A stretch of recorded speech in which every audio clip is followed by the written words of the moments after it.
Hello guys, welcome back to the channel. So this is another scholarship video, and it's still about Asian scholarship. This one is Chinese uh, government sponsored scholarship. The previous video that I made was Asian as well, but that one was for Thailand.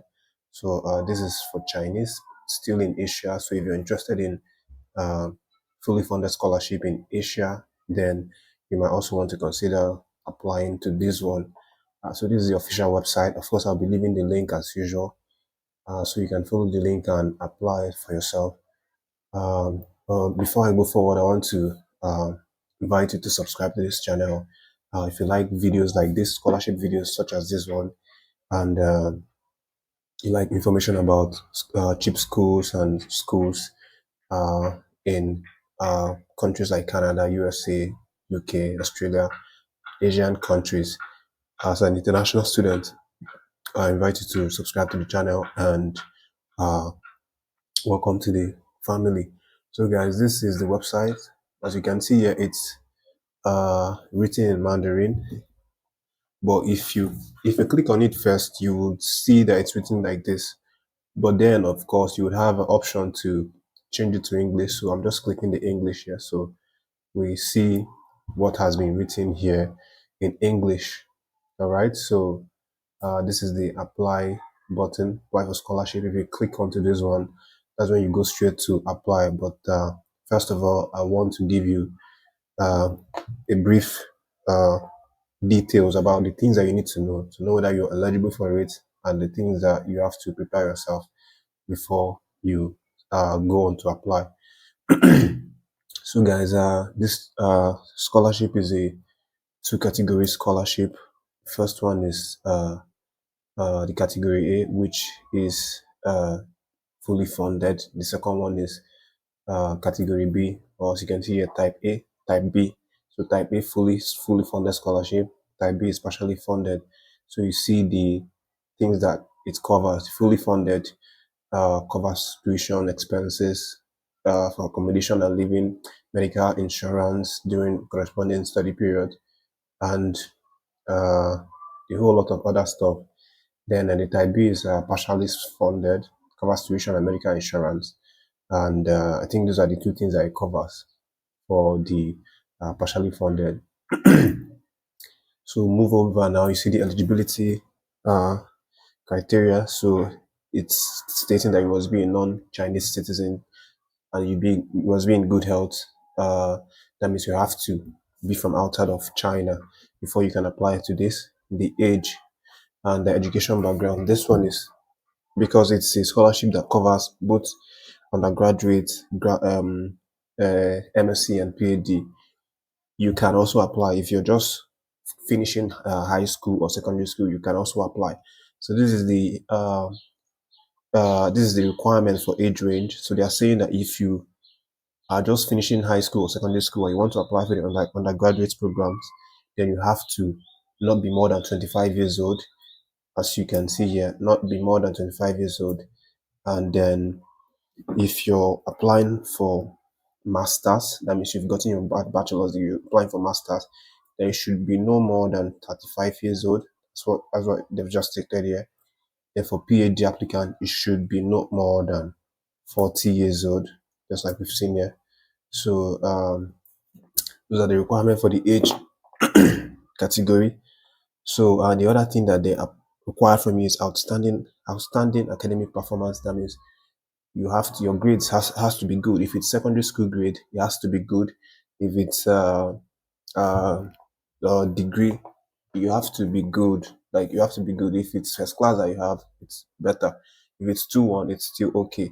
And then you have to submit a language proficiency requirement. But this is based on the school that you're going to apply, because this scholarship is a Shanghai government scholarship for international students, and it's in partnership with a whole lot of schools in China. So you have to check the schools that you've picked. We'll get to that stage. Just stick with me where we need to pick schools. So, but the language proficiency has to be in line with the requirement for the school that you've picked. All right. So, that is that right now. But I think you still need to achieve a Chinese level of HSK4 and meet the language requirement. But that is relatively easy. I think there's uh, a very minor exam that you need to sit for on the long run, but that is not um, required at the moment. So the compulsory one is the language proficiency that your school that you selected requires that you have to submit. And then you have to meet entry requirements of the applied university and program, the school that you selected, and then applicant has to applicant that has received any other scholarships offered by Chinese government organization is not entitled to apply to SGS. So it has to be the only scholarship that you're benefiting from. You don't have if you're on any other scholarship in China, then you cannot go for this one. So quickly as we'll just go to uh, this appendix here. So you just see a summary in figure of what the scholarship has to offer. So, we talked about type A being the fully funded scholarship. This is it. And all these things are under it are the things that they are going to provide for you for undergrad, right?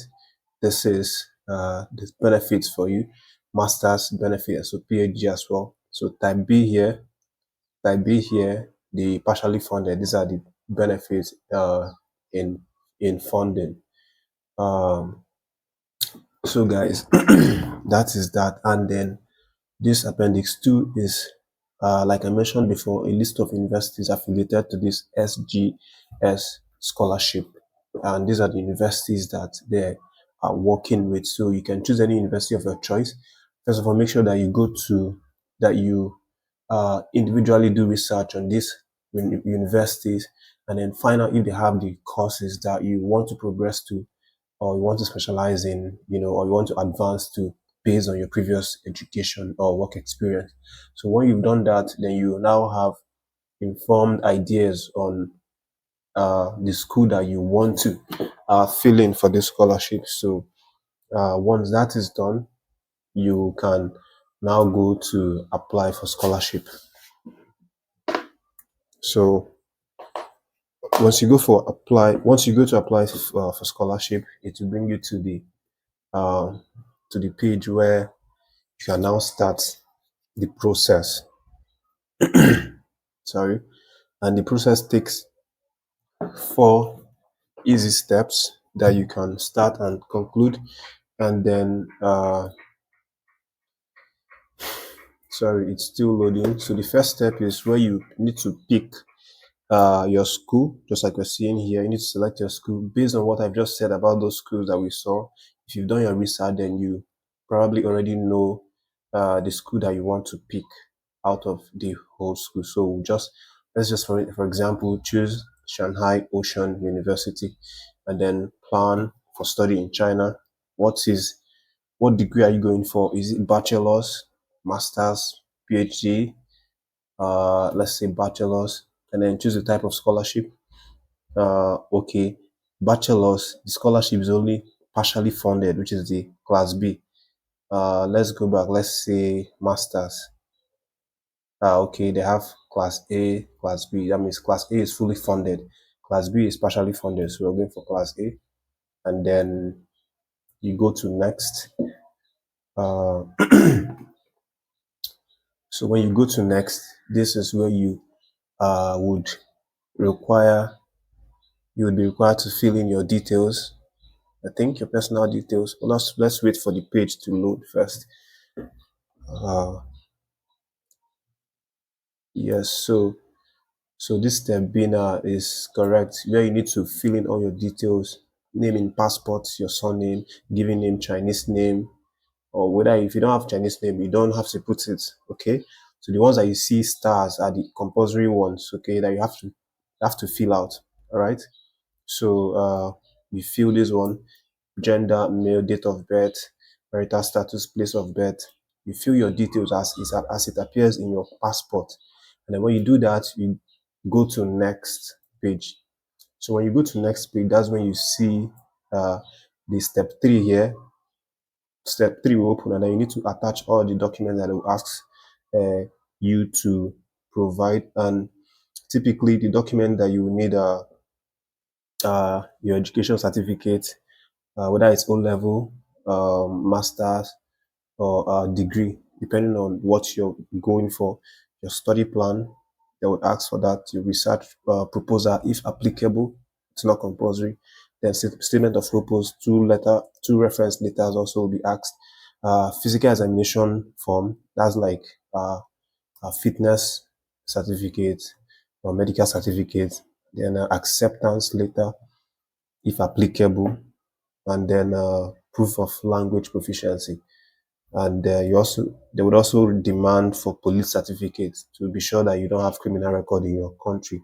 So guys, those are the documents that you should expect to have before you go to this step 3, which is the attachments place. Then after that one, the last step is the step 4, where you confirm all documents and all entry, and then you submit.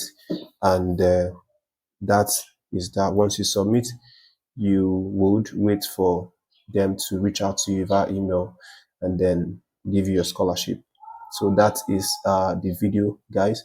I hope you found this very helpful, and I hope you start now and apply to it if you have interest in studying in Asia, in China. China is one of the world's strongest economy.